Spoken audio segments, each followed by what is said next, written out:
business cycle, we are moving from the late cycle activity to early downturn. What is early downturn for us? Simply because the economic momentum will continue to slow, and we will see higher inflation pressure, core inflation pressure will increase.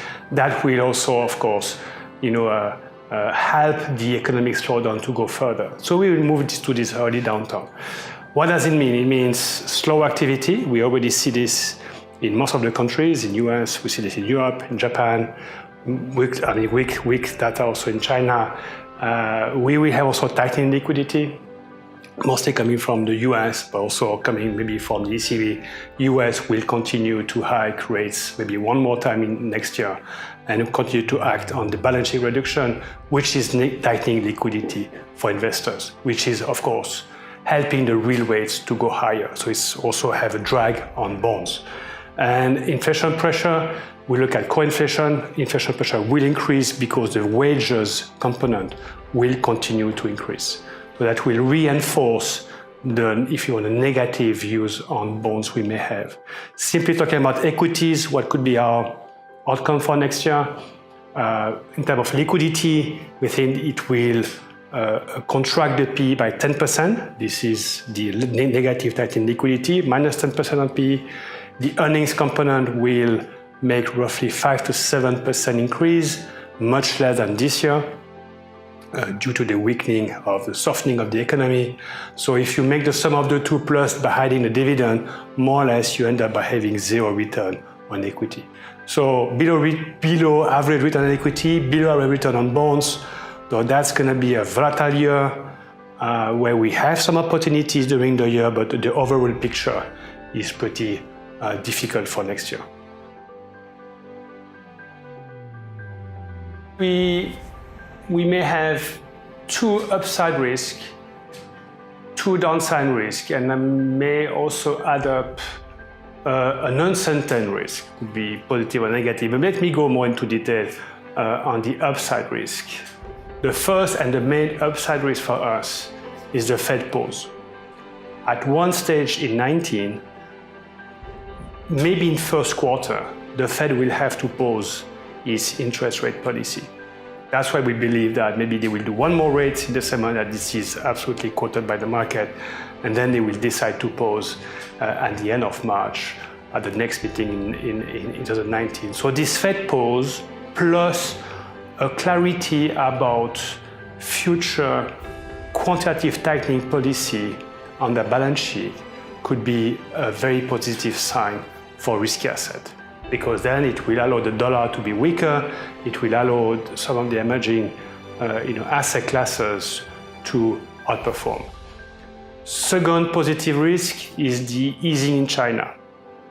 As you know, the Chinese economic growth is under the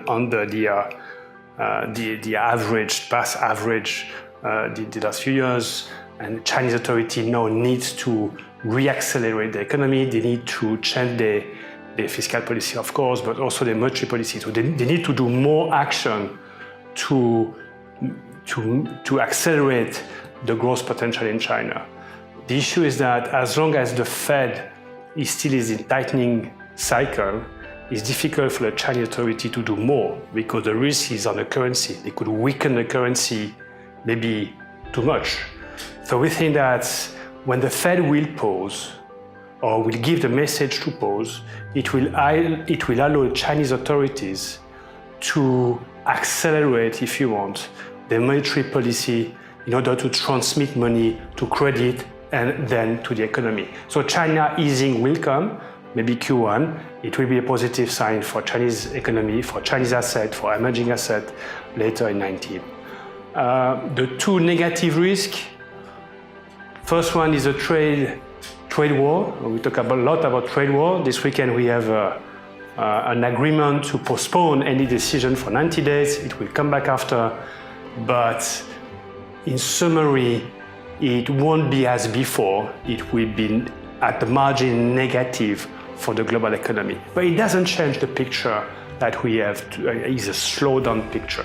It doesn't change. So it's a small risk.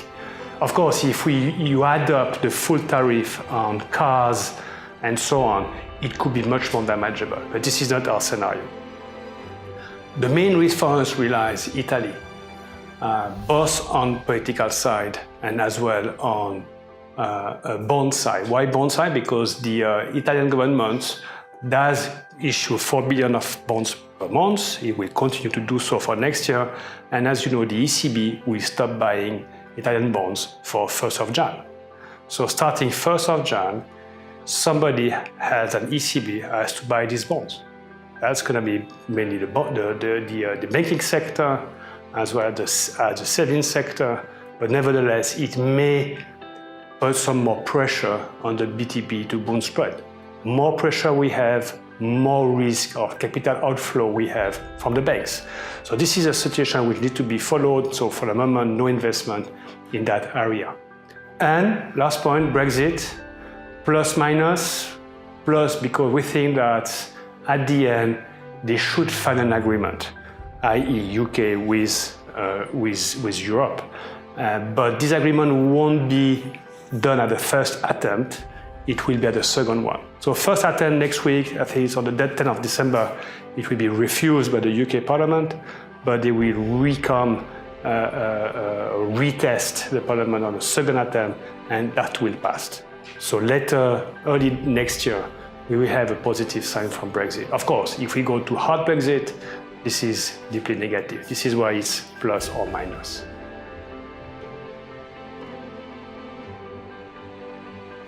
One word, defense. Defense in the risk, because we are moving to this early slowdown part of the cycle. So defense on the risk level of the fund, defense on the equity sector component. I think the outperformance of the cyclical sector is behind us. Now it's time to really focus on the defensive sectors, utilities, staples, healthcare. These are the sectors which will protect maybe more the investors. It's time to avoid exposure to credit. Credit spread will increase. They have already increased recently, but they will continue to increase, putting some pressures on investment grades as well as maybe high yield. So we don't have any more position in investment grade and high yield, so avoid credit for next year. We will also have to lower the dollar, maybe starting H1 next year. Dollar will move lower in 2019, so cautious about the dollar, but not at the short-term period, but in medium term, cautious on the dollar. We will be also quite cautious on by having a safe bonds allocation in our portfolio. When I say safe bonds, is really focusing on government bonds issued by quality names. It could be France, it could be still Germany, of course, as well as the US.